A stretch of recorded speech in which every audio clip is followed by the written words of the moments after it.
नमस्कार दोस्तों, रेनू एकेडमी में आपका स्वागत है। आप सब कैसे हैं? आई होप आप सब अच्छे होंगे और मन लगा के पढ़ाई भी कर रहे होंगे। बहुत ही खुशखबरी है कि आप लोग जो है जुट जाइए। एनटी की वैकेंसी आ चुकी है और ऐसा सुनने में भी आ रहा है कि जीआईसी की भी आने वाली है, जीडीसी की भी आने वाली है। तो कुछ न कुछ थोड़ा सा पॉजिटिव सा लग रहा है और उसी आधार पे आप लोग पढ़ाई करना शुरू कर दीजिए, नहीं तो आपके पास पछताने के अलावा कुछ भी नहीं बचेगा। आप सब एकदम लग जाइए, दिन रात अपना जो आपका रूटीन है उस रूटीन में आ जाइए। जिस प्रकार से अभी डेट नहीं आ रही थी एग्जाम वगैरह की, तो काफी ज्यादा दिक्कत लग रही थी, सब लोग पढ़ाई छोड़ दिए थे। तो आप सब फिर से उसी रूटीन में आ जाइए, अपने सारे सिलेबस को देखिए, डिटेल से अच्छे से पढ़िए, रिवीजन करिए। तो आइए देखते हैं क्या है समकालीन कहानियां। हमने इसके पहले प्रमुख समकालीन आंदोलन जो हुए थे कहानियों के, उसको याद कर लिया है। उसके प्रमुख कहानीकार कौन है, प्रमुख प्रवर्तक कौन रहे हैं, उसको बहुत ही आसान तरीके से याद किया। अगर चैनल पर नए हैं तो आप वीडियोस में जाके इसके पहले की वीडियोस को देख सकते हैं, और नए हैं तो सब्सक्राइब भी कर लीजिएगा। क्योंकि हम यहाँ पे क्लास में ही सारी चीजों को याद करते हैं। आइए देखते हैं भीष्म साहनी। पहले ही समकालीन कहानियों में आप देखेंगे, पहले कहानीकार देखते हैं भीष्म साहनी। भीष्म साहनी को कैसे याद करेंगे, इतनी सारी हैं। भाग्य रेखा, पहला पाठ भटकती राख, पटरियां, वांगचू पूछी जाती है, तो आप सब इस पे विशेष ध्यान दीजिएगा। वांगचू, शोभा यात्रा, निशाचर, पाली डायन। इसको मैंने याद किया था। देखो, मैं अपना नाम रेणु साहनी लिखती हूँ। क्या लिखती हूँ? रेणु साहनी। तो हमने साहनी से ही अपनी ट्रिक बना ली, अपने ऊपर ही, अपने ऊपर ही। तो मैंने बनाया कि पहले हमारा भाग्य क्या था, इतना उज्जवल नहीं था। उज्जवल का मतलब कि बहुत सारी दिक्कतें हो रही थी जब मैं शुरुआत करी थी, पढ़ाई नहीं कर रही, जब पढ़ाई करना था, तैयारी करना था, शुरुआत करना था, तो बड़ी समस्या दिख रही थी कैसे होगा। क्या था? भाग्य रेखा। हमारी रेखा जो भाग्य रेखा बड़ी उल्टी पुल्टी सी दिख रही थी कि आगे भविष्य में बच्चे कैसे पढ़ेंगे, कैसे क्या होगा, कुछ भी समझ नहीं आता। हमारी भाग्य रेखा जो है वो बड़ी उल्टी पुल्टी लग रही थी, टेढ़ी मेढ़ी लग रही थी। फिर हमने पहला पाठ उठाया, फिर हमने हिंदी साहित्य का पहला पाठ उठाया कि मुझे हिंदी से तैयारी करनी है, और फिर भटकती राह की तरह पटरियों पर।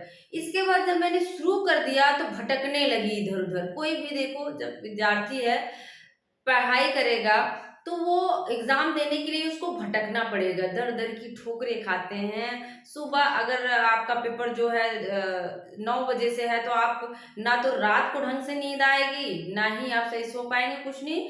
आपको सुबह ही 4 बजे उठ के, जैसे आपका टाइम रहेगा, उठ के नहाना धोना सारी चीजें करके फिर जाना रहता है। तो क्या करते हैं, आप भटकते रहते हैं और पटरियों पे। फिर मैं भटकने लगती हूँ।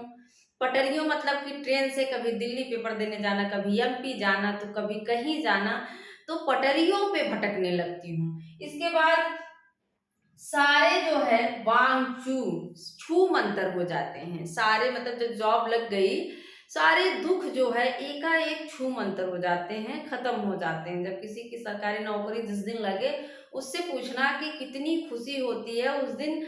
पहले जब हम पढ़ते रहते हैं सोचते हैं कि जब नौकरी लग जाएगी तो खूब सोएंगे, रात भर सोएंगे अच्छे से, लेकिन उस दिन रात को नींद ही नहीं आती है। तो क्या हुआ, जब जॉब लग गई तो सारे दुख क्या हुआ, वांगचू मतलब छू मंतर हो गए, छू हो गए। और फिर मेरी शोभा यात्रा निकलती। क्या करती फिर, जब हमारी जॉब लग जाती है तो शोभा यात्रा निकलती है, और उसमें वो लोग भी शामिल होते हैं जो पहले हम हमारे ऊपर ताने कस रहे थे, व्यंग कर रहे थे, उनको मैंने कर लिया। वो लोग क्या थे हमारी लाइफ में, निशाचर, पाली, डायन। कैसे थे हमारे लाइफ में वो लोग? निशाचर थे, पाली थी, डायन थी। मतलब जो हम पे व्यंग कर रहे थे, ताने कस रहे थे, वो निशाचर, पाली, डायन, ये सब लोग थे। और शोभा यात्रा में ये सब भी शामिल होती हैं। एकदम आसान है दोस्तों याद करना। सारणी है, उसकी भाग्य रेखा कैसी है, बड़ी टेढ़ी मेढ़ी है। फिर वह पहला पाठ शुरू करती है और उसकी वो भटकने लगती है। भटकती राख, भटकती कहाँ है? पटरियों पर भटकती है, यहाँ एग्जाम देना, वहाँ एग्जाम देना। फिर क्या होता है, छू मंतर हो जाता है, फिर रिजल्ट आता है और सारे दुख क्या होते हैं, छू मंतर हो जाते हैं। छू मंतर के बाद उसकी शोभा यात्रा निकलती है और उस शोभा यात्रा में निशाचर भी आते हैं और पाली भी आती है और डायन भी आते हैं, मतलब तीनों लोग उसमें शामिल होते हैं। यहाँ मैंने दो लोगों का लिखा है, मतलब दो कहानियां लिखी है मुक्तिबोध की, दो ही मिलती है, काठ का सपना और सतह से उठता आदमी। ऐसे तो याद रहता है सबको, फिर भी आप ट्रिक बना लो कि मुक्ति, जब हमारी मुक्ति हो जाती है, हम इस दुनिया से चले जाते हैं, तो काठ के पे जैसे जो जिस पे लिटा के लेके जाते हैं लोग शमशान में, तो किस चीज का रहता है, काठ का रहता है, लकड़ी का रहता है। तो क्या करते हैं, काठ के सतह पर लिटा कर उठता हुआ, क्या है, सतह से उठता हुआ, फिर उसको क्या करते हैं, सतह से उठाते हैं। काठ, काठ का सपना, मतलब अगर किसी को मुक्ति मिल गई, मुक्ति से मुक्तिबोध हो जाएगा, किसी को जब मुक्ति मिल जाती है तो काठ पे उसको लिटाकर, वो तो सपना में हो जाता है, उसको काठ पे लिटा दिया जाता है और उसको सतह से उठाकर ले जाया जाता है शमशान में। सतह से उठता हुआ आदमी 67 और 71 है। इस तरह से दोस्तों याद करेंगे तो चीजें कभी नहीं भूलती हैं, वो आपको आजीवन याद रहेगा।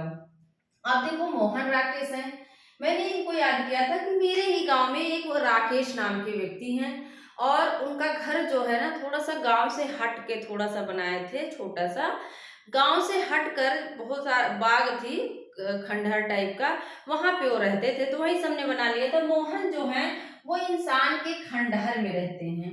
कहाँ है, इंसान के खंडहर में रहते हैं।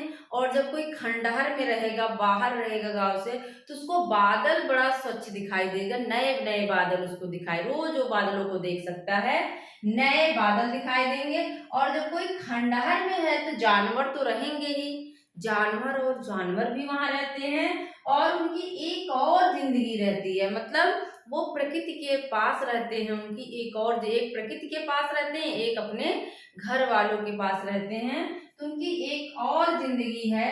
और फौलाद का आकाश, और ऐसी जिंदगी जीने के लिए फौलाद का आकाश चाहिए, फौलाद का जो है फौलाद जैसा इंसान चाहिए, वो फौलाद का आकाश की तरह वहां पर रहते हैं।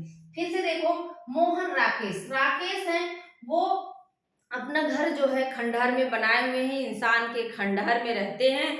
और खंडहर में जो कोई रहेगा तो बादल तो दिखाई देंगे ही, नए बादल वहां से दिखाई देते हैं। और जब खंडहर में कोई है तो जानवर तो रहेंगे ही, जानवर।